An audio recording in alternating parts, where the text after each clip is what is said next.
Hey there, and welcome to Scaling Up Your Impact. I'm your host, Kelly Smythe Dent, the founder of Scaling Up, here with some quick insights, tips, and tools for therapists. Don't forget to sign up for our free weekly newsletter. You'll get the latest episodes, workbooks, and practical resources to support your growth. You'll find the link right in the show notes. Thanks for listening. Let's dive in.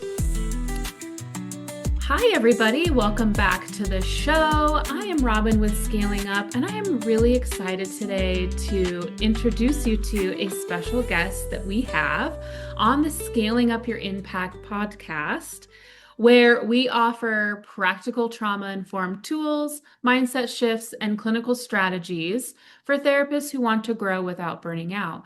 And we are introducing our trainers and consultants that work with us at Scaling Up to share about their work and their contributions in the field. So it's a really exciting new addition to the podcast. And today we have Sarai Trujillo with us, and she is one of our amazing trainers and consultants based in Colorado who does amazing work in many different areas of mental health. We are going to be talking to Sarai a couple of times. You'll hear from her on the podcast.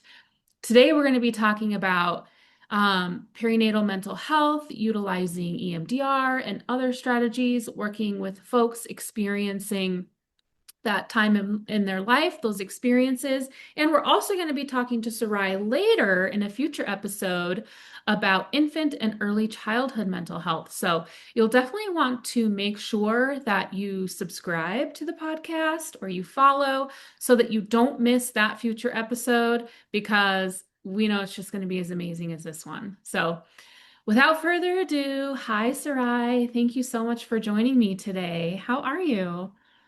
Hi, Robin. I'm doing well. How are you? Awesome. I'm doing great. I'm just really excited because I always love chatting with you, and learning about how you navigate um, your career and working with folks experiencing all kinds of different life challenges and struggles, and also the joys in life. And sometimes they happen at the same time, right? The joys and the struggles happen simultaneously, which I Mhm. know is a common theme with folks experiencing, trying to conceive, their pregnancy journey, losses during pregnancy, and all the challenges of life, mental health, past traumas, everything that can come up during that time. Um, and so, yeah, I'm just really excited to talk to you. Before we dive in, would you mind taking a couple of minutes to let folks know about who you are and your work? Yeah, thank you. I'm excited to be here and talk about this as well. Perinatal mental health is a passion of mine, and that probably for me started in the late 1900s, 1998, Way back in the way late back. 1900s. Way back when. But I think some of the most important things about me is I am a mother of seven children, and they're all adult children. I'm a flight launcher at this point in my life, and I have 10 amazing young grandchildren that call me Yaya. Oh, Um, that's beautiful. and my own parenting journey began in 1993, and then kind of this path unfolded for me from there. And professionally, I became a counselor. Um, and so I'm a licensed professional counselor, and I own an insurance-based group private practice now. Although I've spent most of my early career in community mental health and in rural and frontier communities. So serving um, all populations, all ages, just a little bit of everything, like a lot of rural providers do. Mhm. And yeah, have always just infused working with the whole age range, developmental age range, and including the perinatal um, population as well. Hmm. Hmm. I can imagine that there's a lot of demand in rural communities, like demand on your time, your expertise, because typically there's fewer providers available. And so, yeah, I can really appreciate kind of starting your career in a place of I kind of do it all. The whole age range, a variety of experiences, because being a specialist, can be challenging when people need, you know, all the people need all the support from a very few amount of providers. How did you begin to specialize in perinatal mental health? Like what was that path like for you?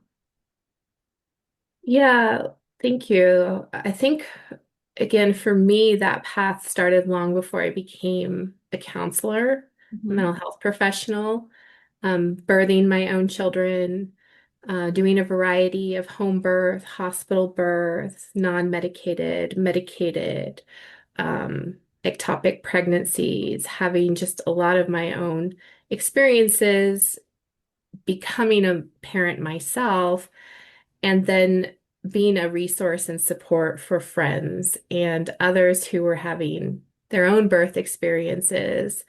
And so in the early days, in the late 90s, I got involved in the home birth community in the Denver metro area and did a lot of work there as an apprentice, childbirth education classes, fertility awareness classes, just a lot of grassroots, Hmm.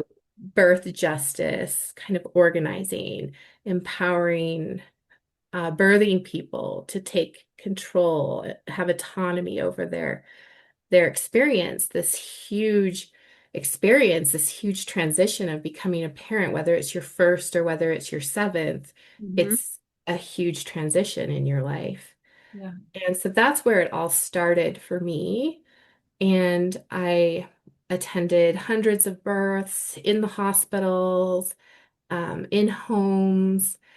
And when I started advancing in my career and going more into um, social sciences, and then getting a master's degree in community mental health, clinical mental health, um, I just kind of I was always still involved in that movement.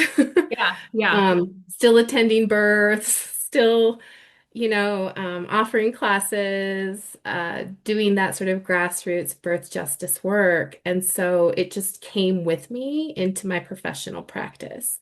Mhm. And once I became a therapist and became licensed as a, professional counselor, I sought advanced training through Postpartum Support International. And I've worked with Postpartum Support International for many years.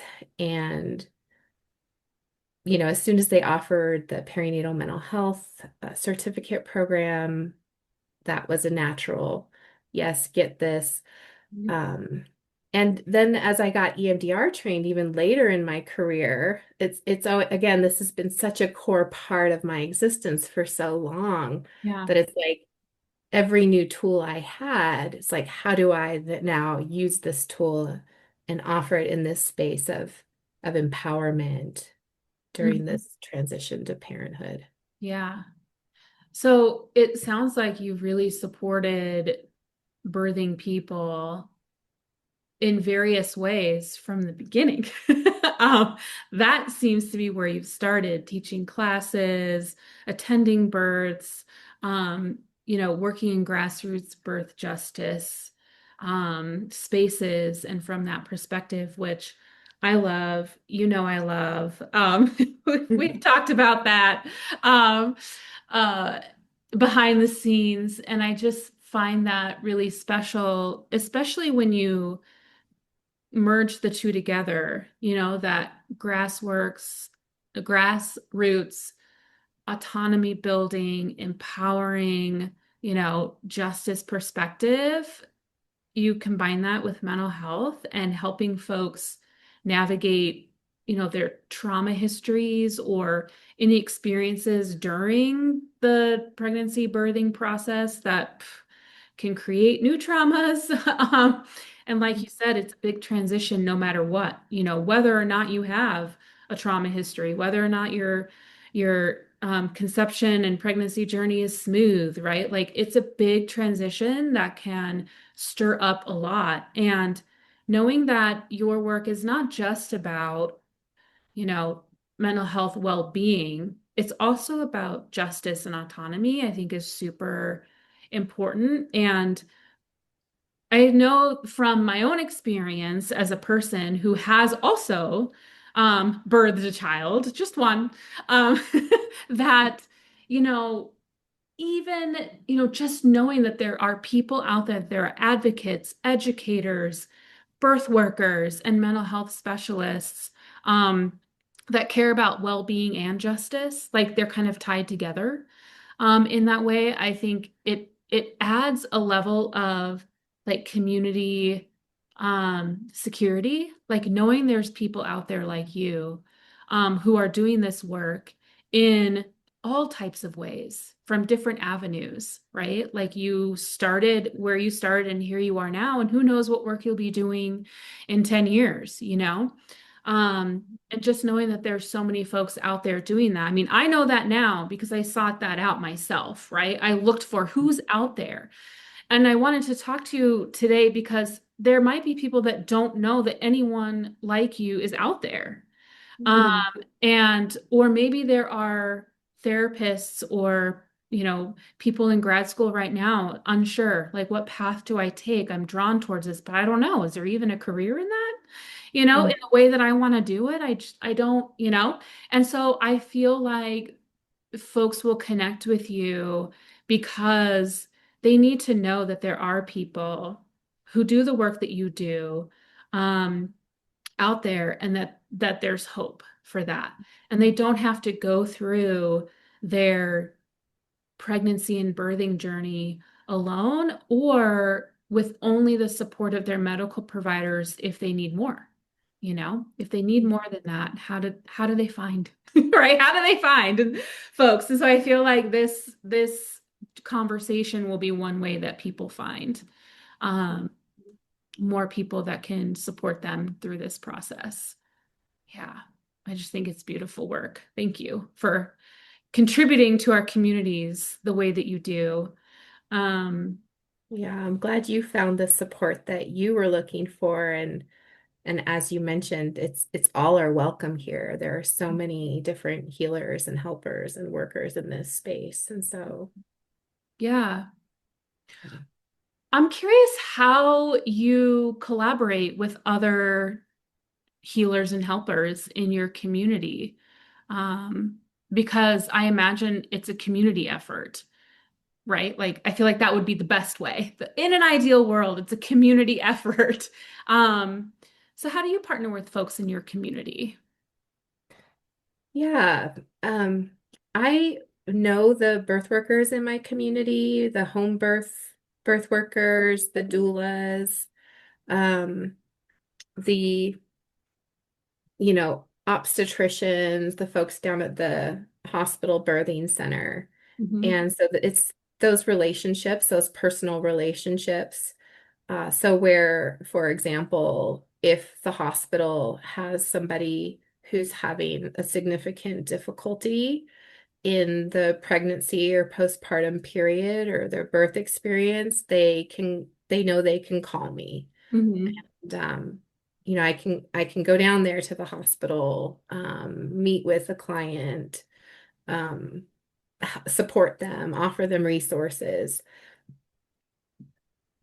sharing, of course. And then same with the home birth midwives in our community, um, to the point where I've even gone and assisted on births still, especially during the pandemic when there was a lot of fear and mental health crisis around birthing Yeah. during that time. Um, Mhm.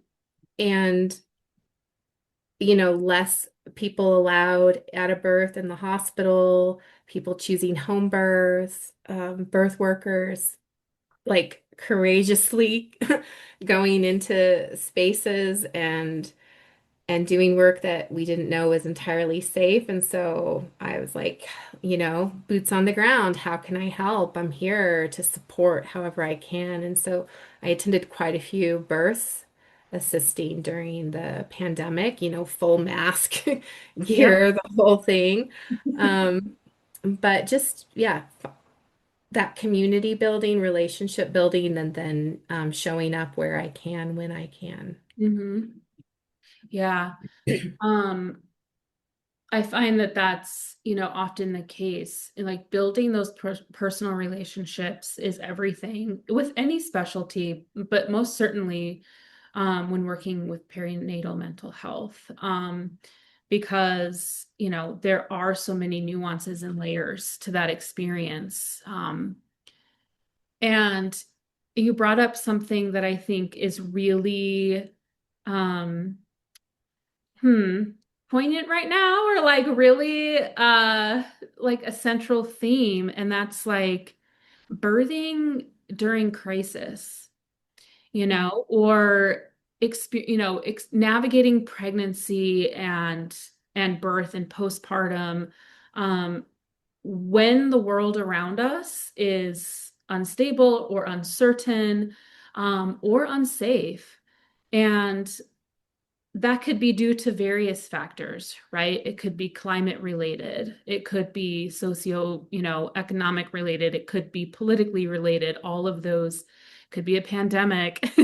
Um, people birthing, when they're fleeing, war or things like that. And there is a limit to what, an obstetrician can provide. There's a limit to what um, a doula can provide, although I think that limit is different when it comes to a doula, just based on the knowledge I have.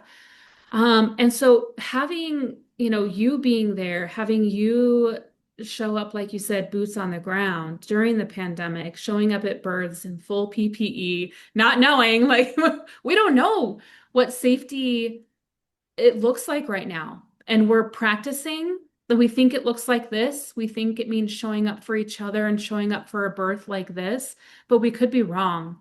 Um, and just that process of doing all of that through crisis, what have you learned? Like, what did that experience teach you as a provider, as a parent yourself as well? Because I know this isn't just about work for you, it's very near and dear to your heart, like as a person, as a parent.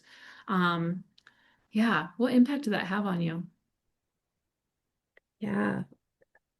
Birth is always a courageous act, in my opinion, regardless of the time. I just think of across generations of humanity, how every act of birth is such an act of courage. And I think in these times of crisis, that becomes even more apparently so, how courageous an act it is. And for me, courage is one of my core values. And as, Nelson Mandela so greatly put, that doesn't mean there isn't fear or uncertainty or anything else there, but it means showing up just regardless. Mhm. And since that's such a founding core value of mine, um, it's actually quite a privilege to be able to show up in those ways, in those spaces, anytime, but particularly during those times. And for me, it was very hope-giving. There's nothing like showing up for the birth of a brand new baby in a time of just utter crisis and um, horrible news and Mhm. and death tolls, and Mhm. it's renewing. It's the life cycle continuing, and birthing people continuing to show up courageously. And on that note, I in many ways would gladly show up in those spaces at just about any time, because it is also a very sensitive time of development for not only the new human emerging into existence here on Earth, but the birthing person themselves. And there's some research that came out in 2015 and then a part two in 2020 that I'm always still a little bit shocked that more people in the perinatal community don't know about. Mm. And the research article is called Two Open Windows, and it's by Dr. Sarah Enos Wadamara and Fyong Kim. And they talk about how during this perinatal period, this transition to parenting, it's a sensitive period of development. And just to define that briefly, quote, a sensitive period is a specific and limited time when the individual is especially open to environmental inputs, typically because the brain and body are rapidly developing or reorganizing during that time window, end Wow. quote. And so I think about that a lot. Um, since I was aware of this research article, it's just been even more infused within my whole being. Like, we know about windows of development in early childhood. And we use the term open windows because developmentally, neurologically speaking, it's a lot easier to get a message through an open window than a closed window. We can still have that neuroplasticity when the window's closed, but we have to yell a little louder Yeah. and it's a little bit more muted. But when the window's open, there's so much opportunity there, um, and sensitivity. And that's when we really need support services. We need care. We need community to, again, give that sensitive time the support that it deserves to have as smooth of a transition and to maybe make have some reparative experiences there, which is why I find this work so transformative because during the perinatal period, when you're working with an individual through mental health, through EMDR, showing up in birthing places, you are sort of circling the wagons, providing that support. You have an open window where a lot of repair can be done in a short period of time. Um, so it's not only like why would we do this work, but why wouldn't we do it Mm-hmm. now? It's like optimal time. Optimal time, and we don't need medication to make it optimal. Yeah, I, it makes sense. There's when you were reading that quote and sharing after, it made sense. Like my experience and what I felt during that time.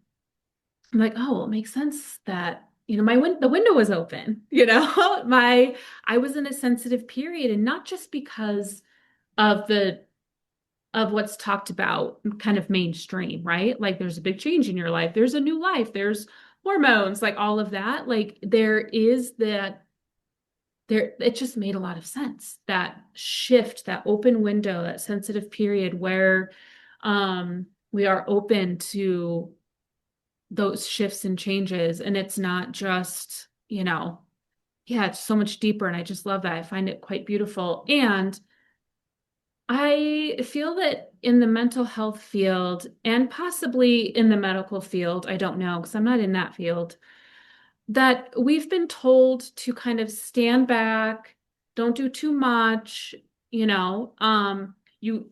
a lot of misconceptions around working with pregnant people and birthing people because we don't want to cause too much stress. We don't want to intervene in a way that could, harm them or, the fetus or, any part of their pregnancy. And like you were saying, it's also a time to have reparative experiences, which leads me to ask, how then do you do that? How do you help folks have those reparative experiences when that could quite possibly mean doing some trauma healing or navigating really intense mental states that might occur that may have been going on before pregnancy and maybe they're new to pregnancy experience. Anxiety, depression, those are really big things. How do you intervene then as a mental health professional, as a birth worker, as a birth justice advocate yourself, balancing those two things, right? Because it is sensitive, I imagine, in all directions, right? We are a little bit, I guess the question is, do we have to treat, birthing people with the kid gloves that we're kind of scared into believing that we have to do? Like, is that the case? That's a myth. And that's um, Mara uh, oh, Tesler has done a lot of work on debunking myths, including in the recent EMDR Go With It, the EMDRIA magazine Go With It, about this omission bias and how that shows up in, EMDR and mental health spaces by exactly what you're talking about, Robin, treating pregnant and postpartum people with like kid gloves and withholding treatment, Mm. which is one reason why I really bring people to this research, this recent, more recent research, 2015, 2020, that came out when we had access to brain imaging on humans and birthing people and could actually see the opportunities that we had for um, for growth and reparations during this time. And often when I bring up these articles, this research about this opportunity that we have, I find that most clients have a similar experience to you. They know it's true. Like we have this whole mommy brain myth, like that something's going on with your brain and biology, and you're kind of like, not quite yourself, not quite totally, remembering things. Well, that whole felt experience makes a lot of sense when you think about what's happening on a neurological level in how these different areas of your brain, particularly your reward circuit, your social information processing circuit, your emotion regulation circuit, these are particular areas of the brain that they've found open up for huge growth and development during the perinatal period, Mhm. not just in birthing people, but in anyone involved in the Really? transition to parenthood. It doesn't have to be a biological Wow. participant. Nobody And, tells us this. but it makes so much sense, right? Mhm. And so I think giving people that concrete, like, here's the research. There is no research or evidence to say that we should be treating people with kid gloves during this time. And there is every bit of research and evidence to say this is the time when we go in and do that deep work because we have an open window and we can get to places and we can get messages through to places that we couldn't potentially at other times, or it would just be more difficult. Sure. Um, and I think some of this research is coming out to like, you know, validate this in the psychedelic field where they're using psychedelic medications to open up brains Mhm. to get to deeper levels of healing. And that's why I kind of made that comment. Like during the perinatal period, if you have the opportunity to work with somebody during this time, you don't need medication to open up someone's brain. Mhm. It's open. Mhm. Um, and I don't know if that completely answered your question, but yeah, it's Yeah. when I think about birth justice and mental health, this is an area where I do get a little bit excited when I hear people saying, "Oh no, we got to be careful and not provide support or as much services or get in there for trauma processing during this time. We need to treat people with kid gloves." It's like, where's your evidence for that? Mhm. That's a myth. That's omission bias. And actually, the evidence that we have speaks to the opposite. Like if we're using medication to open people's brains up to help get them to those deeper levels of healing and trauma reprocessing, why would we not be doing that during the perinatal time when it's a natural occurrence? Yeah, it's already happening. Yeah, and I think about the ramifications of withholding treatment during this time. And I know that mo like I know that the providers out there who are kind of going by that, we have to withhold or we have to tone down or, treat with kid gloves. I know that they're likely doing that out of fear. They don't want to cause harm. There is confusion, right? Maybe they're newer to the field or that's not their specialty, right? So they don't have the newer information. Um, and also, I think, in just to like pull the veil back a little bit for anyone who's not in the mental health field or for who are those that are newer to the field, maybe still in grad school, there there is a little bit of scare tactic involved when it comes to like the legal part of being a mental health provider and what our boards say and the potential of the fear of legal ramification, right? And people are like, well, I don't want to get sued, right? Even though that might not be real, right? Like it may not be a common thing at all, but it's something that you know, people become afraid of because sometimes it's just unspoken in the field. Sometimes there are people that are quite outspoken about, you know, um, misleading information about the legalities or the ethics or, the rules, state to state, and stay within your lane. And, all of those confusing elements that could be there intentionally, often are there unintentionally. But I think about like providers who want to be able to get past that and work toward providing the care that their clients need at a time where their clients are likely quite receptive to it and they want to do that work. They want to work through those traumas. They want to heal. They want to have a pregnancy and birthing experience that feels better to them, whatever better means. Um, and I find it really fascinating and really important to just really highlight that we know you therapists out there that are scared and nervous. We know that you have it in your heart to do right by your clients and do right by yourselves as their support person during this time.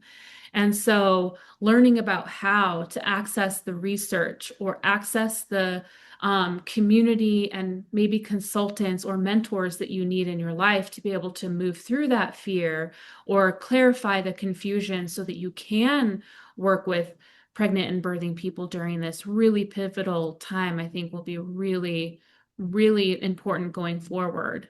Um, Especially now, we're centered in the United States during a time where healthcare is on the line for a lot of people. Access to healthcare for, people trying to conceive or who are pregnant, who are in the process of birthing or in their, postnatal, like that postpartum phase, that early, it's scary, not knowing what access they will have. And so right there's already that fear that people are having. So to have an advocate of any kind who like knows their stuff and who Mhm. is grounded in that and is like, we can still do great work. We might have to shift and pivot and adapt, which you've done many times. Um, Mhm. but I think can really provide that foundation for the opening to be access, like they might feel safe enough to be like, all right, let's do this. I trust you. I Mhm. trust myself. This is what's going on. My body and my brain, we're ready.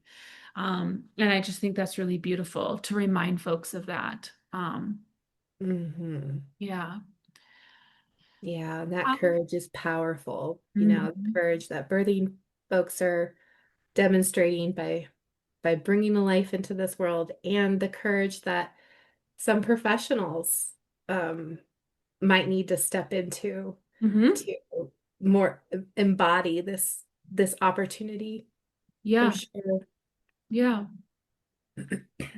So I think about how how do you then incorporate EMDR and some other like higher intensity therapies or approaches with folks who are in that stage of life, in that process?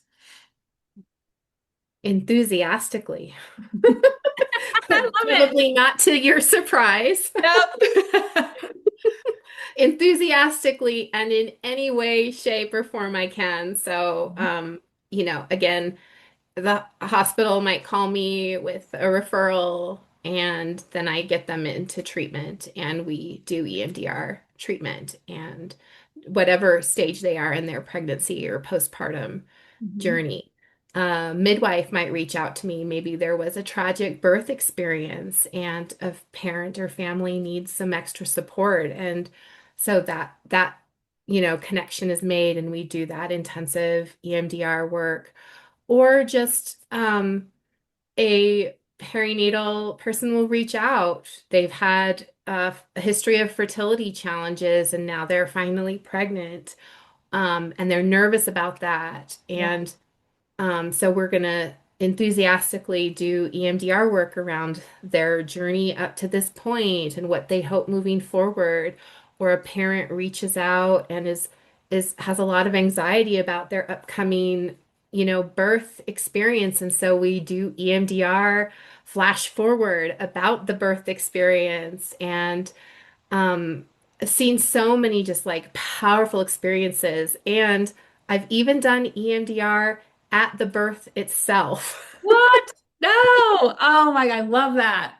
Not reprocessing. I haven't done Sure. that yet, but certainly like, there's been experiences where someone, maybe was having a difficult time in labor or shortly after the delivery and I'm helping them go to their calm place or bring in their ally and Ah. in some strength. And Oh, so just enthusiastically in just about any way I can, taking the 8 phase, what I know about the 8 phase approach and model of EMDR therapy, the AIP system, the open windows and sensitivity we have, and just enthusiastically going in there and yes. boots on the ground. Oh my God, I love that. Oh, that would be so amazing and powerful. How lucky your clients are. I know you feel incredibly honored to do that work with them, and I'm guessing they feel the same. They feel so honored that you're the one. And gosh, I think about I'm just a little stunned because that just really, I just am imagining like how many people could have such a different story, such a different pregnancy and birth story if they had someone supporting them in that way, the way that you do with your clients. And, and then I also think about the infants and young children that could have lower rates of, pre-verbal trauma because their, birthing parents received such amazing care during that time. Can Um, I jump in there really quick, Robin? Because yeah, do this it. is also just what is so exciting to me is we have open windows of development in early childhood. We have it in adolescence and we have it here. But during this parenting transition, we have a two-generation Yes.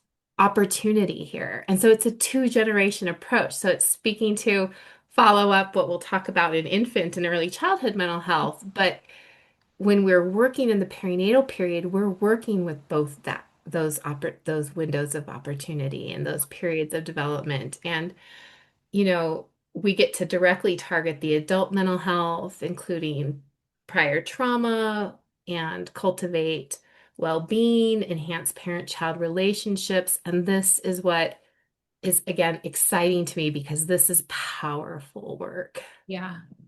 So powerful. Yeah. Can you tell me a little bit more about how that window opens for people who aren't the pregnant person themselves, but they're working with Because I'm imagining, like, does that mean you, right? When you're working, is your window opening again? Like, or is it just like the immediate family, like people right around them, close to them all the time? Like, if the pregnant and birthing person has other children, is it opening up their window again? Like, I'm just imagining a little like woo-woo magic thing happening here because, you know, that sounds great if that's the case. It's funny you say that. I had the opportunity to work directly with Dr. Sarah Wadamara many years ago, and that's how I got introduced to this research. And when she heard I was a mother of seven, she's like, "Oh, I want to look at your brain." Kind of in response to your question, like Yeah, how often does this window open? What right. changes continue to happen? But to directly answer what makes that happen and why it's not just biological, parents is it opens in response to caregiving, Got to it. the caregiving role, to that investment, that emotional investment in a developing fetus, Mhm. baby, infant, to caring for an infant. Mhm. So that's why it's not just to the biological parent. Yeah. It's almost like it's the neurobiological component of the social aspect of how we are who we are as humans, right? It's like what's going on inside that is driving and contributing to and informing the way that we show up for each other and care for each other, especially when there's a new being coming into the community. Um, Mhm. yeah, that's fascinating. I just love And when that. we think about that, I mean, my brain can just like go away too, but like, historically, how we've lived in community and we've had a lot of allo parents that Mm. were helping to provide infant care. And historically, each infant that was born into the world had at least four available adults to care for their needs. Mm-hmm. Um, so yeah, this sensitivity I think could, you know, apply to a lot of us Yeah. in various roles in supporting birth and infants. Mm-hmm. Um, and unfortunately, we live in a place in the world, at least in here in the United States, where there is more isolation Mm-hmm. and more parenting stress, more of all of the care of this infant being placed on one or two people Yeah. that um you know I I think there's a lot to consider in that respect too, which is where some of my advocacy part comes out, where it's like, well, when I get to work with people in this space, it's like, how can we get more support and more care into your experience Yeah. so that it's not just on you. Mm-hmm. Yeah, absolutely. Yeah, and I've seen like an increase in like postpartum doulas. Right? Like more people working with people during that postpartum phase, which typically is what, like a few months, you know? It's like, okay, great. I had that for like the first 6 weeks or first 3 months. And then after that, it's all on me again. Um, and yeah, I do, and it might be where I'm located, right? It might be the community I'm in where I'm seeing an increase in people saying, yeah, we need to be more present for new families or for families that are introducing new children to their life and, be there in different ways. And it's still in a service capacity, right? Like I feel like we're still stuck, probably because we're in the US, these modern times, quote unquote modern, where, you know, any help outside of the, nuclear family, it has to be a service provided to you. It's not this communal relationship where we're neighbors, we're community members. We've decided to be in relationship together as friends, as support people, whoever, and this is what it looks like. It's not a service. I'm not paying for it. You don't have to have like a certificate or a license, to like support people raising families because we're all this community doing it together. It's the responsibility of all of us for the well-being of our community. Um, yeah. And so Yeah, yeah, all are welcome here. And yeah. yeah. Um, I'm curious how you approach then how do you work with that postpartum phase, right? When there might be postpartum depression or anxiety or other things going on. It could be medical stuff and also mental health stuff. It's all connected, of course. How do you work with folks in that phase? Yeah, I think it's important to define, and maybe we should have done this at the beginning, shoulda, coulda, woulda, like Yeah. perinatal is, you know, specifically defined as pregnancy and up to a year postpartum. Oh, up to a year. Okay. hmm Mhm. We know that the first couple of weeks postpartum are really critical. This is when postpartum psychosis most often will present if it's going to present. And then the first 6 weeks postpartum are also particularly um, important to offer support. So when I was birthing babies back in the 1900s, early 2000s, it was really important to think about your birth plan. And this was like a new idea. Like, oh, you can actually have a birth plan and have like some say in how you want to go about, birthing your child. Um, Now, not only I think birth plans are much more common today, or, people know about those, think about those, whether you're doing a hospital, birth center birth, home birth, or, home birth, whatever. Mhm. One of the things that I learned in some of my advanced training with Postpartum Support International was this concept of postpartum care plans. Mhm. And so as I bring these up with my clients, and folks that I, articulate with, it's not something that I find a lot of people know about or think about. But um, so for me, putting some thought and preparation into what do you want the postpartum period to look like? Who do you want to support you? How do you want them to support you? Who's going to do what role?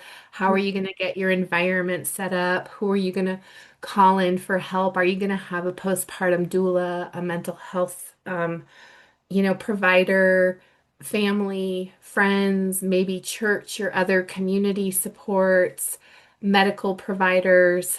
Again, calling in the Yeah. resources, identifying those, writing them down, going over that with your partner or your partners, Mhm. and deciding together on what's going to feel the most supportive for you, and that being also very much an autonomous process. Mhm. um, Support groups, what's available in your area. And so for me, there's just a lot of emphasis with folks. It's not just about having a mental health provider. Like I fill my niche and I can do my part really well, but this is about more than me. Yeah. In order for you to have a very lovely, healing, reparative, again, thinking about those environmental factors, what can we put in place so that during this sensitive period, you are getting a lot of positive inputs? Yeah. I think I agree. There's not a lot of emphasis or even education around the postpartum period and what that means holistically. There's very little medical information that people get from their doctors about what to expect or what to look out for. And then there's almost, nothing given about, the mental well-being, emotional well-being, and support. There might be like some pamphlets in the office, but if you when you don't know what you don't know, it can be really challenging to make a postpartum plan because what are you even supposed to think about? You didn't even know you needed one. So it's probably similar to how, you felt in the late 1900s with creating a birth plan. Like, I don't even know what I need to know. Like, what do you mean a birth plan? Don't I just show up? Like, you know, Mhm. and so I love that you brought that in and you shared some examples of things to think through, because I think that will be really empowering for folks to then go out and ask, other people in their lives. Um, what did you experience? What did you wish you had? What things happened to your body or your emotions that you didn't expect that maybe I should ask someone about? Those types of questions. I think we're a little bit more open to talking about those things now and sharing with people in our lives our experiences because we wouldn't want someone to go it alone or unsupported maybe the way we did. Or, we hear that the horror stories that people go through, and we'd like to reduce that for our friends. Like, hey, check this out. I think this could be really helpful for you. Um, and so I love that idea. I'm definitely gonna, anyone in my life that becomes pregnant and be like, let's talk about a postpartum plan because I think it'll be Yeah. really important and really special for you and for the new baby as well. I certainly did not have one. My plan was built as I went. And I was like, oh no, I need this. And this Hmm. challenging thing is happening. And luckily I was able to get most of what I needed at that time. And I know a lot of people don't, get that because they might just not have time or the resources in their community or close people in their lives that they can, feel safe enough reaching out to. Um, so Hmm. thank you for this amazing conversation. I can't wait to talk more. We're going to talk more. We're going to talk about infant and early childhood, which, as you said, just connects so nicely. It flows into the work, or with the work of perinatal mental health. And I'm really excited about because we're going to learn a little bit about, you know, how to work with the new ones, the new little humans. What would you like folks to know as we're closing? Would you like folks to know how to find you for consultation or words of wisdom? What feels right to close today? Hmm.